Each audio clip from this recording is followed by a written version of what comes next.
अस्सलाम वालेकुम students, my name is Faizan Siddiqui. I hope आप सब लोग खैर खैरियत से होंगे। बेटा बच्चों, आज का हमारा जो यहाँ पे टॉपिक है डिस्कशन में, यहाँ पे अगेन हमारा ये न्यूमेरिकल बेस्ड डिस्कशन है। और यूँ समझ लें कि इस चैप्टर का ये न्यूमेरिकल्स का आखिरी टॉपिक है। इसके आगे फिर इस चैप्टर के अंदर सिर्फ थ्योरीज हैं जो डिस्कस करने वाली हैं। ठीक है, तो इसको जो है वो हम यहाँ पे डिस्कस कर रहे हैं। चैप्टर में तीन तरह के न्यूमेरिकल्स थे इन टोटल। एक तरह के न्यूमेरिकल्स वो थे कि जिसमें आपको rate of reaction, rate constant निकालना था। दूसरी तरह के वो थे जो हमने लास्ट टाइम डिस्कस किए थे कि जिसमें कंसंट्रेशन डबल करने पर क्या आते थे रेट कांस्टेंट्स, उस तरह की कैलकुलेशन थी थोड़ी सी, वो हमने डिस्कस की थी। और तीसरी ये हमारे पास वो पहली और दूसरी तकरीबन इंटर रिलेटेड थी एक दूसरे से। तीसरी जो कैलकुलेशन है वो इस तरीके से है कि आपको इस तरह के जो है वो चार्ट्स वगैरह दिए जाएंगे और कहा जाएगा कि भाई इन चार्ट्स को यूज़ करें और इसको यूज़ करके आप बताएं कि ऑर्डर ऑफ रिएक्शन जो है वो यहाँ पे क्या होगा। ठीक है, इस तरीके से। अच्छा, ऑर्डर ऑफ रिएक्शन के हवाले से बच्चों एक बात ये भी आप सारे बच्चे ध्यान में रखिएगा कि अगर आपके पास पुराने अगर वो देखें तो ऑर्डर ऑफ रिएक्शन हम एक तरीके से और निकालते थे। वो हम किस तरह से निकालते थे कि अगर आपके पास रिएक्शन की कोई बैलेंस्ड इक्वेशन होती थी तो आप उस बैलेंस्ड इक्वेशन को यूज करते थे और उसमें यूज करके रेट एक्सप्रेशन बनाते थे।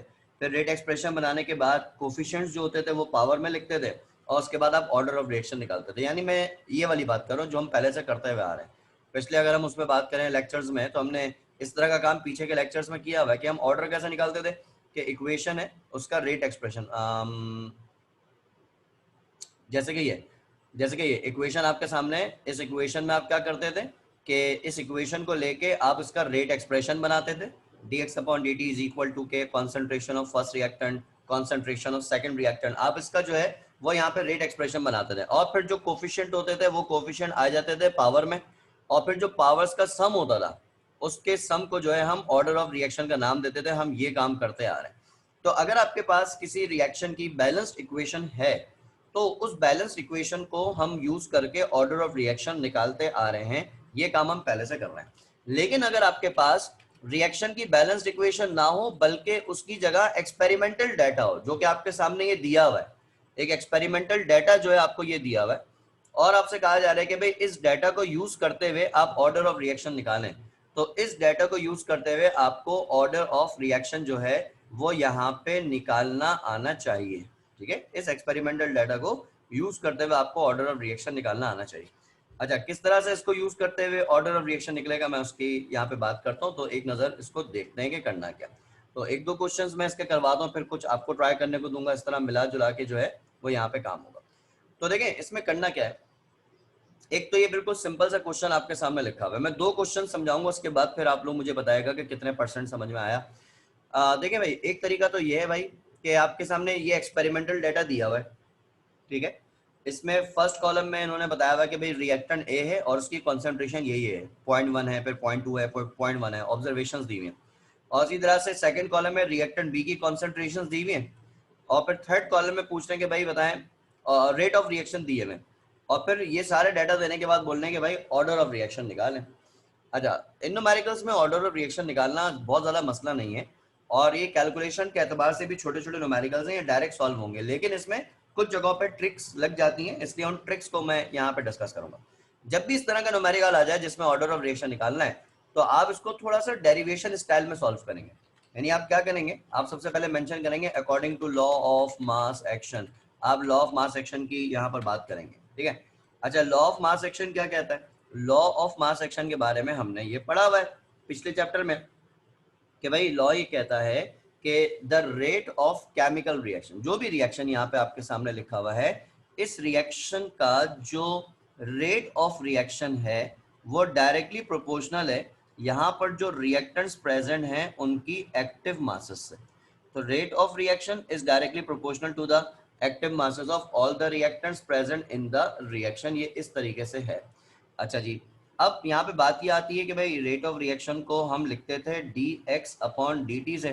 ठीक है, and it is directly proportional to the active mass of first reactant, जो कि यहाँ पर A है and active mass of second reactant जो कि यहाँ पे फिलहाल बी है, ठीक है।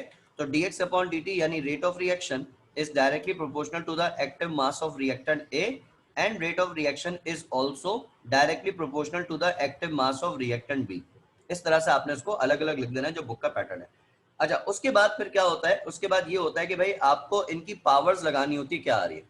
अगर रिएक्शन की बैलेंस्ड इक्वेशन होती तो फिर जो कोफिशिएंट्स इधर लगे हुए होते हैं, यहाँ पे अगर कोई कोफिशिएंट होता है 1 2 3 4 तो वो कोफिशिएंट्स हम यहाँ पे पावर में लगा देते हैं 1 2 3 4, हम ये काम करते आ रहे हैं। लेकिन क्योंकि आपको बैलेंस इक्वेशन देने के बजाय एक्सपेरिमेंटल डाटा दिया हुआ है, तो इस एक्सपेरिमेंटल डाटा को आपने यूज करते हुए इसकी पावर लगानी है कि क्या आएगी।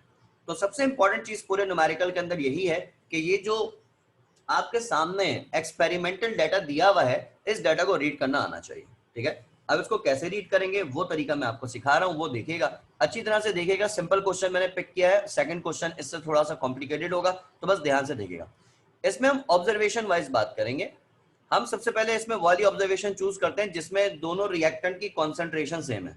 जो फर्स्ट ऑब्जर्वेशन है उसमें रिएक्टेंट ए की कॉन्सेंट्रेशन भी 0.1 है और रिएक्टेंट बी की कॉन्सेंट्रेशन भी 0.1 है। मैं इस वाली ऑब्जर्वेशन को चूज कर देता हूँ, ठीक है। अच्छा, मैं इस पर नंबरिंग भी कर देता हूँ, ये फर्स्ट ऑब्जर्वेशन है, ये सेकंड ऑब्जर्वेशन है, ये थर्ड ऑब्जर्वेशन है।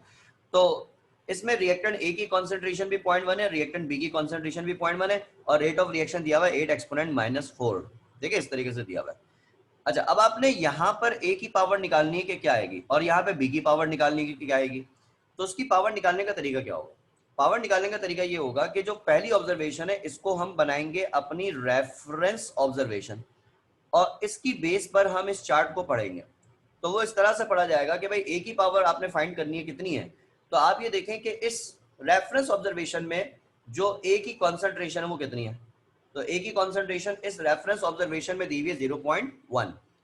फिर आप इसके बाद वो ऑब्जर्वेशन लेंगे जिसमें ए की कॉन्सेंट्रेशन चेंज हुई है। अब कभी सेकंड ऑब्जर्वेशन ऐसी आ रही होगी, कभी थर्ड ऑब्जर्वेशन ऐसी आ रही होगी, आपने वो ऑब्जर्वेशन लेनी है जिसमें ए की कॉन्सेंट्रेशन चेंज हुई है। तो फिलहाल जो सेकंड ऑब्जर्वेशन है, इस सेकंड ऑब्जर्वेशन में ए की कॉन्सेंट्रेशन 0.1 से चेंज होकर 0.2 हो गई है। तो आप ये देखेंगे कि यहां पर कॉन्सेंट्रेशन चेंज कितनी हुई।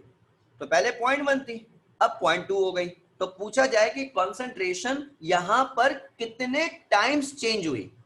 तो 0.1 से 0.2 होने का मतलब यह है कि जो कॉन्सेंट्रेशन है वो यहां पर चेंज हुई कितने टाइम्स, 2 टाइम्स। ऐसे होगा बच्चों, यानी 0.1 को जब आप 2 से मल्टीप्लाई करेंगे तो आपके पास 0.2 आएगा ना। तो कॉन्सेंट्रेशन 0.2 टाइम चेंज हुई। अच्छा, इन्हीं दो ऑब्जर्वेशन में यानी फर्स्ट और सेकंड में आप ये देखें कि रेट ऑफ रिएक्शन में कितने टाइम्स चेंज आया। अब फर्स्ट ऑब्जर्वेशन में जो रेट ऑफ रिएक्शन था वो था 8। सेकंड ऑब्जर्वेशन में जो रेट ऑफ रिएक्शन है वो है कितना, 16। तो आप ये देखेंगे कि रेट ऑफ रिएक्शन में कितने टाइम चेंज आया। तो 8 का डैश टाइम 16 होता है। तो 8 का कितने टाइम 16 होता है, 8 का 2 टाइम 16 होता है। तो इसलिए आपने वाली ऑब्जर्वेशन ली जहां पे ए चेंज हुआ था, फिर आपने वाली ऑब्जर्वेशन ली उन्हीं से रिलेटेड कि रेट कितना चेंज हुआ। अच्छा, उसके बाद आपने करना क्या है कि जो रेट का चेंज आ रहा है वो आ रहा है कितने टाइम, 2 टाइम, ठीक है। रेट का जो चेंज आ रहा है ये चेंज आ रहा है यहाँ पे कितने टाइम, 2 टाइम। तो आपने भाई इसको लिख लिया कि भाई रेट का चेंज 2 टाइम है। इसको डिवाइड कर दें जो कॉन्सेंट्रेशन का चेंज आ रहा है उससे। कॉन्सेंट्रेशन का चेंज भी कितना आ रहा है, 2 टाइम। यानी ये बात ध्यान में रखें कि हमें ना 8 से इंटरेस्ट है, ना 16 से इंटरेस्ट है, ना 0.1 से इंटरेस्ट है, ना 0.2 से इंटरेस्ट है। हमें इंटरेस्ट है यहां पे चेंज से कि चेंज कितना आ रहा है। तो हमने चेंज को डिवाइड करना है चेंज से, तब्दीली को डिवाइड करना है तब्दीली से। तो इसलिए यहां पर चेंज 2 टाइम था और यहां पर भी चेंज 2 टाइम था। तो हमने रेट के चेंज को डिवाइड कर दिया कॉन्सेंट्रेशन के चेंज से। तो चेंज अपॉन चेंज किया तो हमारे पास रिजल्ट आया कितना, 1। तो ये जो 1 आ रहा है ये लग जाएगी ए की पावर यहाँ पे 1। समझ में आई? रिपीट करता हूँ, बी के लिए रिपीट करता हूँ, दोबारा से देखें सारे। आपने बी की पावर निकालनी है कितनी है। आप हमेशा स्टार्ट होंगे रेफरेंस ऑब्जर्वेशन से। तो ये जो रेफरेंस ऑब्जर्वेशन है इसमें बी आपके पास है 0.1। रेफरेंस वाली से स्टार्ट होंगे जो हमने रेफरेंस वाली पहले बनाई हुई थी। बी की कॉन्सेंट्रेशन जो यहाँ पर है ये कॉन्सेंट्रेशन है यहाँ पर 0.1। फिर आप वो वाली ऑब्जर्वेशन चूज करेंगे जिस ऑब्जर्वेशन में बी यहां पे चेंज हुआ है। अब अगर आप सेकंड ऑब्जर्वेशन में देखें तो बी 0.1 था यानी कि सेम था। थर्ड ऑब्जर्वेशन में देखें तो बी 0.2 हो गया यानी कि बी चेंज हो गया। तो जिस ऑब्जर्वेशन में बी चेंज हुआ है आपने वो वाली ले ली यानी कि बी यहां पे चेंज होकर 0.2 हो गया। अच्छा बी 0.1 से चेंज होकर 0.2 हो रहा है तो उसका मतलब आप ये भी देखेंगे कि ये चेंज कितने टाइम हो रहा है। तो 0.1 से 0.2 होने का मतलब है कि ये जो चेंज आ रहा है वो 2 टाइम यहाँ पे चेंज आ रहा है। इन्हीं दो ऑब्जर्वेशन में यानी फर्स्ट एंड थर्ड ऑब्जर्वेशन में आप ये देखेंगे कि रेट में कितना चेंज आ रहा है। तो रेट पहले 8 था और तीसरी ऑब्जर्वेशन में रेट अगेन 16 है। तो रेट 8 से 16 हो गया तो उसका मतलब है कि रेट जो चेंज हो रहा है वो अगेन 2 टाइम यहाँ पे चेंज हो रहा है। तो जो रेट का चेंज है वो है 2 टाइम और जो कॉन्सेंट्रेशन का चेंज है वो है 2 टाइम। तो आपने रेट के चेंज को डिवाइड कर दिया कॉन्सेंट्रेशन के चेंज से। तो जब चेंज को चेंज से डिवाइड किया तो आपके पास रिजल्ट आया कितना 1। तो वो 1 जो है वो आपने बी की पावर में लगा दिया। सिंपल इस तरह से। उसके बाद क्या हुआ, उसके बाद कुछ भी नहीं करना, कहानी खत्म हो गई। उसके बाद आपने जो है इन दोनों एक्सप्रेशंस को यहाँ पे सिंपली कंबाइन कर देना है। ठीक है, कंबाइनिंग अबव एक्सप्रेशंस। जब इन दोनों एक्सप्रेशंस को हम यहाँ पे कंबाइन करेंगे तो ये क्या हो जाएगा कि dx upon dt directly proportional to जो a है वो लिख दिया आपने, पावर उसकी 1 है, 1 लिखने की जरूरत नहीं है। इसी तरह जो b है आपने वो लिख दिया, उसकी पावर भी 1 है। उसके बाद प्रोपोर्शनलिटी हटेगी और इक्वल आ जाएगा, कांस्टेंट आ जाएगा। तो इक्वल आ गया, कांस्टेंट आ गया, a वैसे की वैसी रहा, b वैसे के वैसे ही रहा। ये इस तरीके से यहाँ पर हो गया। ये आपके पास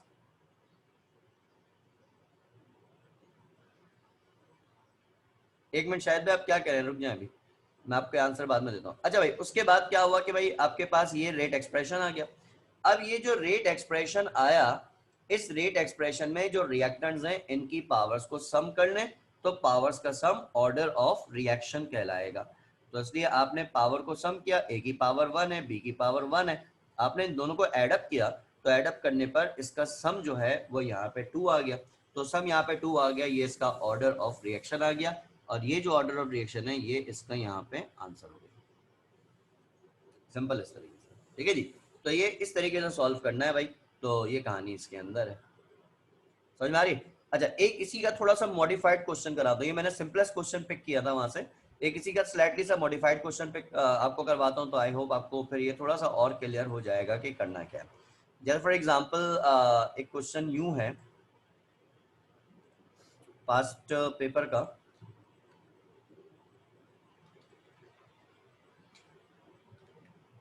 मैं इसको शेयर कर रहा हूँ, एक नजर इसको देख लेते हैं।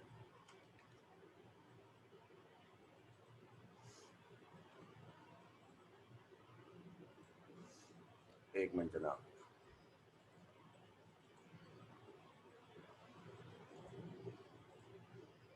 आई होप कि अब ये सबको नजर आ रहा होगा, वाज़ेह तौर पे विजिबल है, ठीक है। अच्छा जी, थोड़ा इसको बड़ा कर देते हैं।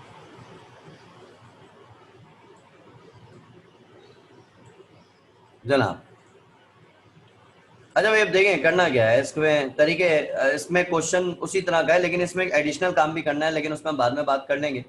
तो क्वेश्चन आपके पास बच्चों इसी तरीके का है कि आपको कहा जा रहा है कि भाई ये है आपके पास डाटा, एक्सपेरिमेंटल डाटा।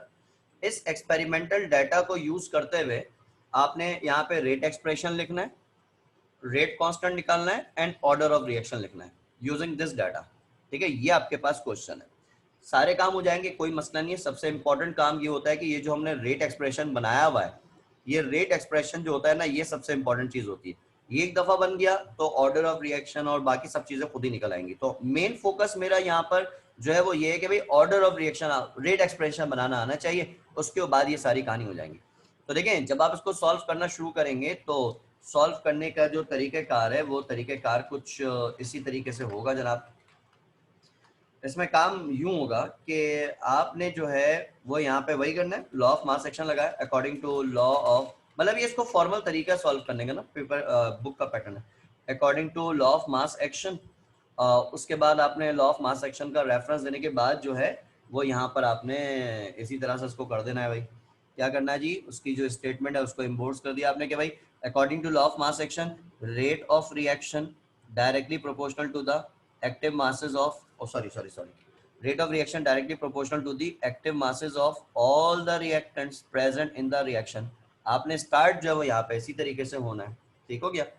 उसके बाद आपने इस लॉ ऑफ मास एक्शन को इस सिचुएशन के लिहाज से अप्लाई करना है जिस तरह के हमने ऊपर यहाँ पे किया था।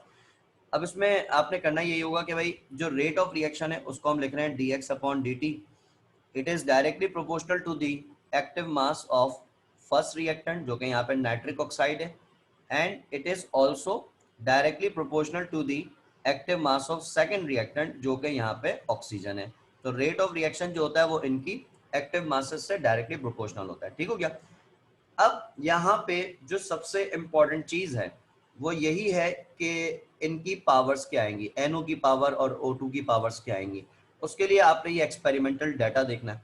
इस एक्सपेरिमेंटल डाटा को अगर हम ऑब्जर्व करना शुरू करें, सबसे पहले रेफरेंस ऑब्जर्वेशन बनानी है। रेफरेंस ऑब्जर्वेशन उस ऑब्जर्वेशन को मैंने कहा हुआ है जिसमें दोनों कॉन्सेंट्रेशन सेम हो जाए, दोनों रिएक्टेंट्स की जो कॉन्सेंट्रेशन है वो सेम हो जाएगी, तो उसको हम रेफरेंस ऑब्जर्वेशन बनाएंगे।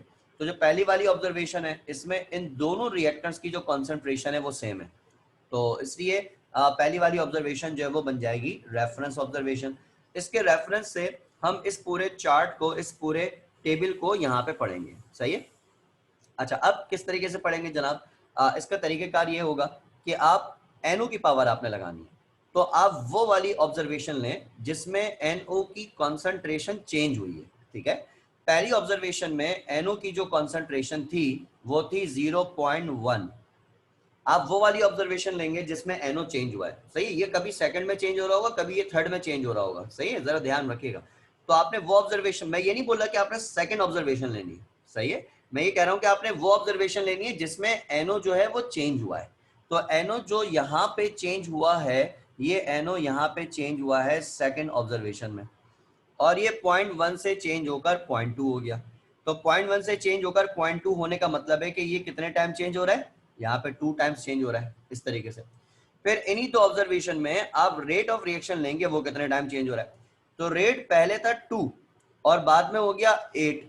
अब 2 का डैश टाइम्स 8 होता है, तो ये आपको पता है 2 to the 4, 2 3 6, 2 4 the 8, तो इसलिए 2 का 4 टाइम 8 होता है। तो हम इसको क्या बोल रहे हैं कि जो रेट ऑफ रिएक्शन यहाँ पे चेंज हो रहा है, ये रेट ऑफ रिएक्शन इस जगह पर आप ऑब्जर्व करें कि 4 टाइम चेंज हो रहा है। तो आपने कॉन्सेंट्रेशन का चेंज निकाल लिया 2 टाइम, रेट का चेंज निकाल लिया 4 टाइम। अब आपने क्या करना है कि चेंज अपॉन चेंज, यानी रेट का चेंज डिवाइडेड बाय कॉन्सेंट्रेशन का चेंज। तो रेट का चेंज आपके पास 4 है, कॉन्सेंट्रेशन का चेंज आपके पास 2 है, तो आपने 4 को डिवाइड कर दिया 2 से, तो रिजल्ट आपके पास क्या आ गया 2। तो ये जो रिजल्ट आपके पास आया, ये आपने NO की पावर लगा दी 2,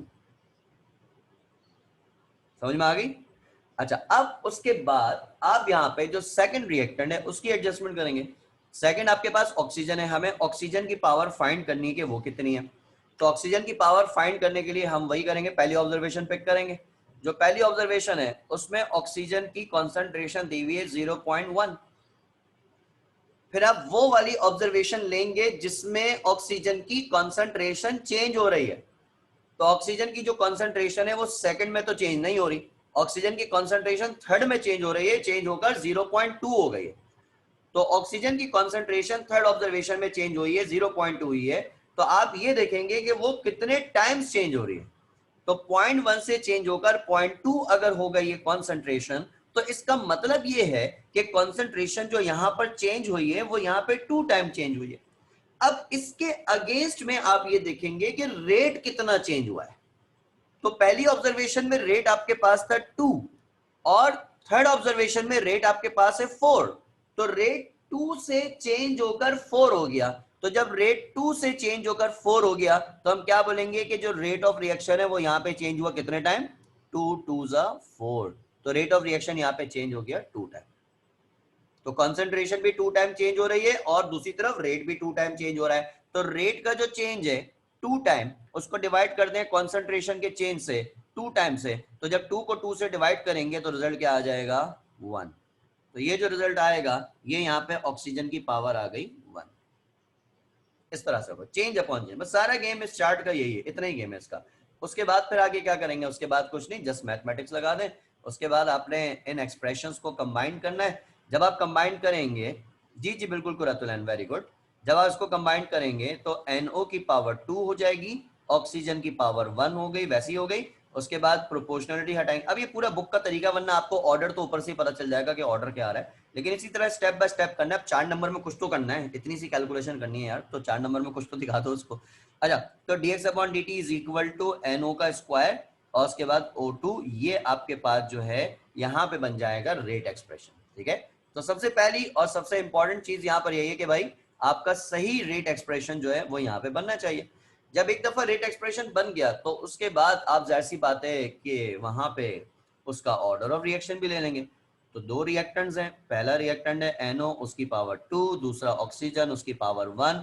आपने पावर्स को सम किया तो सम आया 3, तो इसका ऑर्डर ऑफ रिएक्शन जो है वो यहाँ पे 3 हो गया। तो इस तरह आपने इसका ऑर्डर निकाला। इस क्वेश्चन में इन्होंने एक और फरमाइश की हुई है। एक और फरमाइश क्या की हुई है, find the value of rate constant. अगर आप क्वेश्चन का इतना हिस्सा पढ़ें तो इसमें कह रहे हैं कि भाई आप एक एडिशनल काम भी कर लें बेटा, आप रेट कांस्टेंट यानी के भी निकाल के दे दें क्या हो रहा है। अच्छा, तो अब इसमें क्या होगा, शायद आप क्या कह रहे हैं, पॉइंट्स में पावर 1, फिर क्या मतलब, इसी तरह राउंड फिगर्स में पावर आएंगी आपके पास भाई, या तो आप कोई टेबल बना के दे दें इस तरह जो आपको कंफ्यूज कर रहा हो। अच्छा देखिए भाई, अब उसमें क्या होगा, आप कह रहे हैं कि भाई रेट कांस्टेंट निकाल के दें। अब आप रेट कांस्टेंट जो निकालेंगे तो वो कैसे निकलेगा, रेट कांस्टेंट निकालने का तरीका ये होगा कि आपके पास 3 ऑब्जर्वेशंस हैं। इन तीनों ऑब्जर्वेशन में से कोई भी एक ऑब्जर्वेशन आप ले लीजिए, अपनी मर्जी से कोई भी एक ऑब्जर्वेशन, ठीक है। उस एक ऑब्जर्वेशन से आप सारी चीजें पुट कर दें, यानी रेट ऑफ रिएक्शन भी आप यहाँ पे पुट कर दें, ठीक है, इस जगह पे, और कॉन्सेंट्रेशन भी यहाँ पे पुट कर दें किसी भी एक ऑब्जर्वेशन से, पहली से, दूसरी से, तीसरी से, और रख के सॉल्व करें। सॉल्व करेंगे तो आपको के की वैल्यू मिल जाएगी। तो इसलिए हम यहाँ पे जो अगला काम करने जा रहे हैं, वो अगला काम हम क्या करने जा रहे हैं, हम यहाँ पे रेट कांस्टेंट जो है फाइंड करने जा रहे हैं, जिस तरह क्वेश्चन में बोला हुआ है।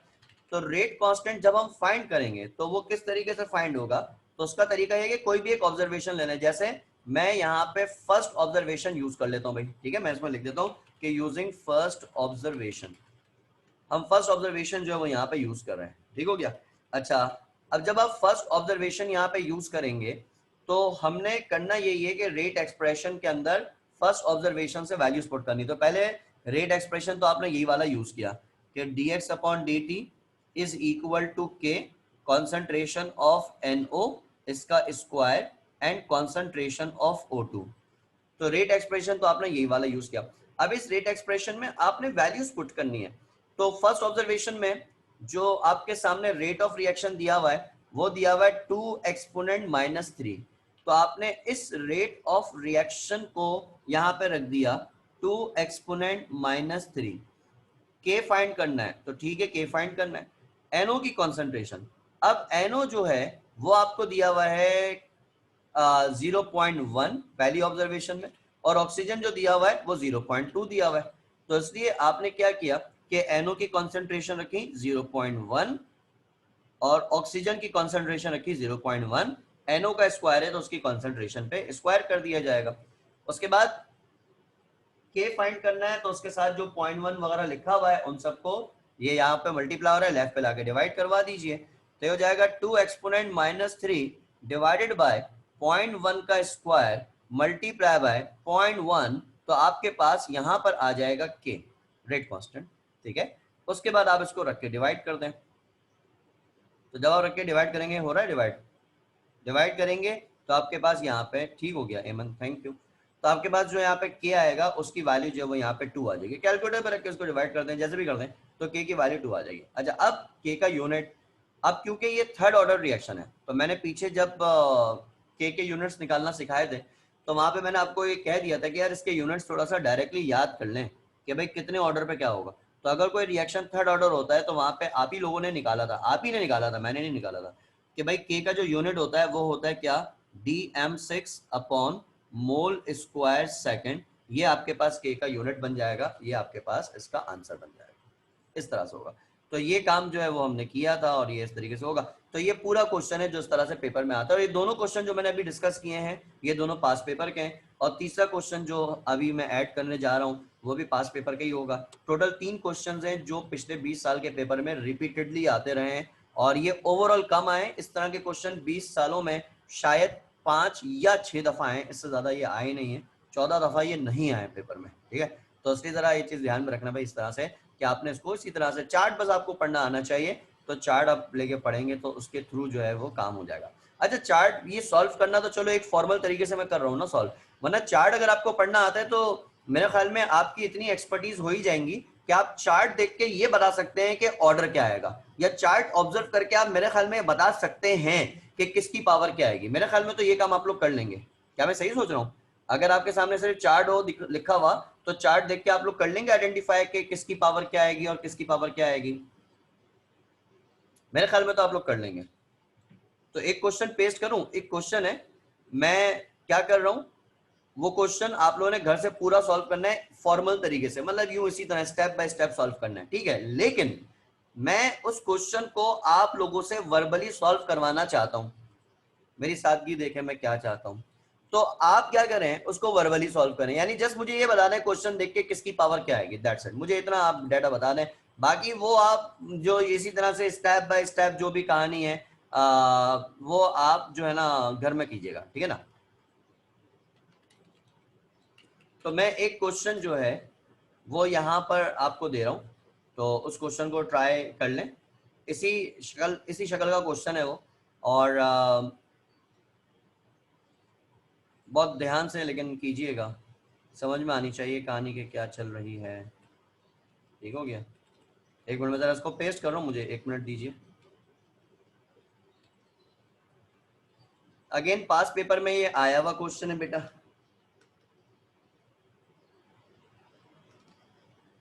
और बहुत ध्यान से करने वाला क्वेश्चन है बेटा।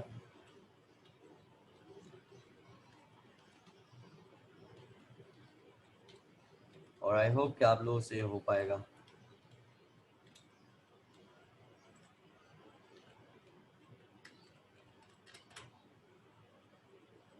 बस सही से ऑब्जर्व करना है, देखना है, और फिर बता देना है कि सर इसकी पावर ये आएगी और उसकी पावर वो आएगी। बस अभी मुझे इतना आंसर चाहिए, ये आंसर चाहिए तो समझ ले मेरा आज का काम हो गया पूरा। इसका मतलब मैंने सही समझा दिया। उसके बाद इस क्वेश्चन को घर से प्रॉपर तरीके से जैसे ऊपर वाले 2 क्वेश्चन के उस तरह जरा फॉर्मल वे में कंप्लीट कीजिएगा। ठीक हो गया, ये मैं थोड़ा सा बड़ा कर देता हूँ जनाब। कुछ इस तरह का क्वेश्चन है बेटे, इस क्वेश्चन को ऑब्जर्व करें और इसमें मुझे ये बता दीजिए कि ए की पावर क्या आएगी और बी की पावर क्या आएगी। बाय द वे आपका होमवर्क है लेकिन आपकी ऑब्जर्वेशन भी है अभी, तो इसको सोचें। आपको सोचने के लिए, देखने के लिए मैंने टाइम दिया 60 सेकंड्स। सोचें, ध्यान से देखें।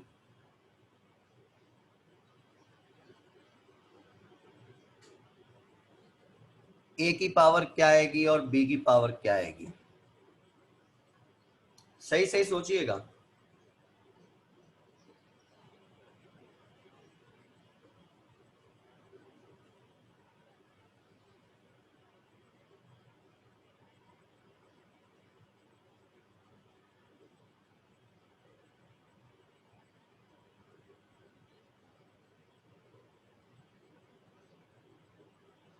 जनाब आंसर्स मेरे पास आना शुरू हुए। हसान का आंसर आया है, ओके। फिजा का आंसर, फिजा 2 हिस्सों में आंसर दिए बेटे, आधा आंसर दिया है ए की पावर का। अच्छा, अक्सा का आंसर आया, ठीक है। एमन सही है, शाहिद भाई ठीक है, अक्सा ओके सही, अक्सा ओवरऑल ऑर्डर आपने दे दिया। हसान ठीक है। फिजा बाकी आंसर कहाँ गए? Hasnain, Hasnain good morning, Hasnain good morning bro, कहाँ हो भाई तुम, कभी कभी आते हो। मनान कुरैतुलैन, क्या हुआ, आंसर नहीं आया? ना मनान की तरफ से मुझे रिस्पॉन्स आया, ना कुरैतुलैन की तरफ से आया। ये दोनों बच्चे हमारे आज क्या हो गया इनको, फीलिंग स्लीपी, ऐसा है।